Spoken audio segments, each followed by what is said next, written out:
Il est bientôt 9h25 sur Sud Radio. Le fléau des violences urbaines. À Béziers, des policiers et des pompiers ont été victimes d'un guet-apens dans la nuit de samedi à dimanche. Ça s'est passé dans un quartier connu pour ses trafics de stupéfiants.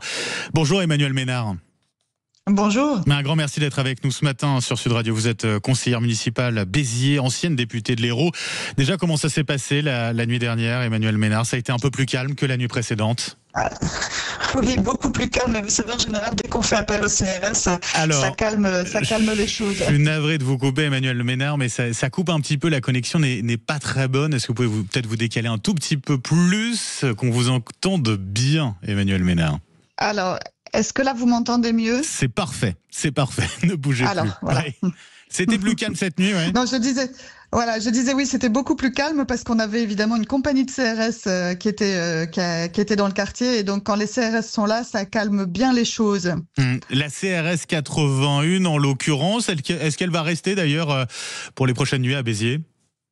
Alors, elle va rester encore quelques jours et on se fait fort de demander au ministre de l'Intérieur qu'il nous la laisse plus longtemps, parce qu'en fait, ça sert à rien de la laisser seulement quelques nuits dès qu'ils repartent, ensuite les dealers et les narcotrafiquants s'en donnent à cœur joie. Donc on va demander qu'elle reste un peu. Revenons à ce qui s'est passé dans la nuit de samedi à dimanche, Emmanuel Ménard. Qu'est-ce qui s'est passé précisément? Très précisément, en fait, effectivement, les narcotrafiquants se sont cagoulés, maquillés pour qu'on puisse pas les reconnaître. Ils ont mis le feu à un véhicule et ils ont appelé la police. Voilà, c'était le classique guet-apens. La BAC est arrivée. Ils se sont fait cueillir par des tirs de mortier. Donc ils ont reculé. Ils ont appelé les pompiers parce qu'il y a par ailleurs il y a eu un tir de mortier qui a été en fait, ils tiraient n'importe quoi, n'importe où dans tous les sens. Donc, vous savez, à Béziers, les nuits sont chaudes en ce moment et pas seulement dans le quartier de la Devèze. Donc, les gens ont tendance à dormir les fenêtres ouvertes. Il y a un tir de mortier qui est arrivé par accident dans un appartement. Ça a atterri sur un canapé. Et évidemment, le canapé a pris feu, a mis le feu à l'appartement. Donc, la BAC est revenue avec la police municipale et les pompiers pour sécuriser l'accès à l'incendie des pompiers. Et nos narcotrafiquants ont continué à les attaquer avec des tirs de mortier dans tous les sens, et ils étaient visiblement bien équipés. Donc tout ça a été parfaitement anticipé organisé par les délinquants, puisque effectivement ils étaient cagoulés, donc ils savaient exactement ce qu'ils faisaient, et ils avaient pris nombre provisions de tirs de mortier avec eux. Ça nous a pas empêché de réagir. On a pu grâce aux pompiers mettre en sécurité la famille qui était au sein de l'appartement. On les a exfiltrés de cet appartement en feu, et on a pu les reloger immédiatement dans un hôtel à Béziers en centre-ville. Comment vont les pompiers et les policiers qui ont été visés par ces tirs de mortier? Et j'imagine que, en l'occurrence, cette famille, cette femme et ses 3 enfants sont choqués par ce qu'ils ont vécu. Ils sont évidemment choqués, d'autant que la maman dans l'histoire a perdu son chat qui a été brûlé dans l'incendie. Donc évidemment, ça fait toujours ils ont été très choqués de ce qui s'est passé. Les pompiers n'ont pas subi de dommages, et un policier de la BAC a été brûlé au mollet au second degré, mais il va bien. Je l'ai vu hier soir, il était déjà reparti sur le terrain et prêt à continuer la lutte. Quel courage en tout cas. Vous faites le lien vous-même entre ces guet-apens et le trafic de stupéfiants, Emmanuel Ménard? C'est évident, parce que on était même surpris de pas avoir de réaction avant, je veux vous dire.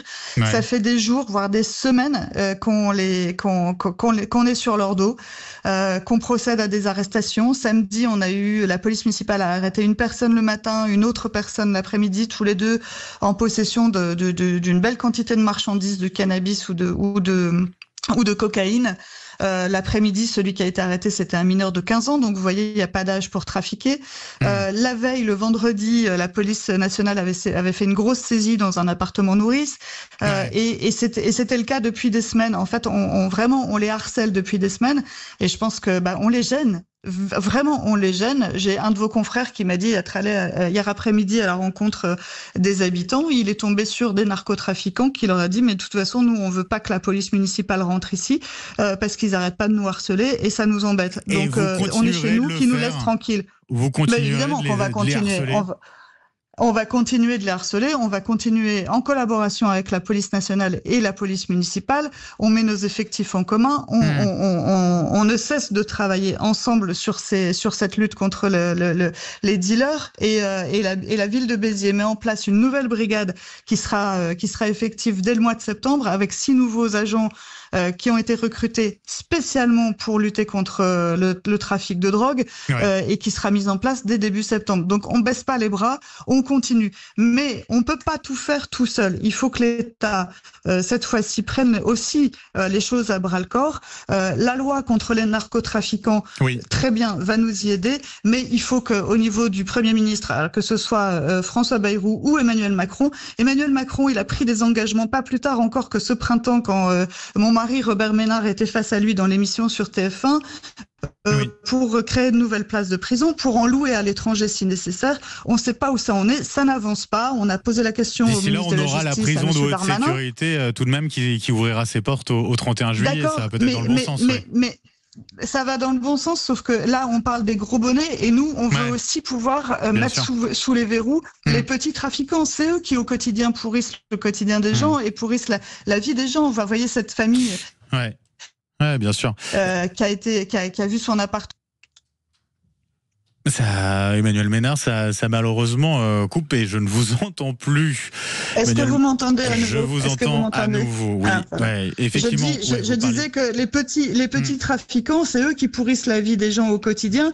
Et la famille qui a vu son appartement brûler à cause d'eux, c'est toute sa vie qui est partie en fumée. Hein. C'est tous ses souvenirs, c'est tous ses biens. Bien évidemment, c'est tous ces souvenirs qu'on perd. Et effectivement, c'est terrible pour cette famille. Juste d'un mot très rapidement, Bruno Retailleau qui est resté silencieux pour l'instant sur ces violences de ce week-end à Béziers. Est-ce que vous comprenez son silence ? Il est peut-être resté silencieux publiquement, mais je l'ai eu au téléphone pas plus tard qu'hier soir. Et mon mari Robert Ménard, le maire de la ville, l'a eu encore tout à l'heure au téléphone. Donc non, nous ce qu'on veut, c'est que la compagnie de CRS reste sur place le temps effectivement de calmer les esprits. Et ensuite, nous aurons une discussion plus sérieuse, si j'ose dire, sur les moyens à pérenniser, parce que nous n'arrêterons pas la lutte contre le narcotrafiquant, nous ne céderons pas le terrain, et il faut que là-dessus, la ville ne peut pas tout faire toute seule. Il faut vraiment qu'on soit aidé par l'État. Donc c'est la discussion qu'on aura avec lui. Je pense qu'il est dans un bon état d'esprit. Maintenant, est-ce qu'il aura les moyens pour le faire? Ça, c'est une autre question. Un grand merci d'avoir été avec nous ce matin, Emmanuel Ménard. Je rappelle, vous êtes élu de la ville de Béziers, ancienne députée de l'Hérault. Un grand merci d'avoir été avec nous ce matin et très belle journée à vous. Je vous en prie.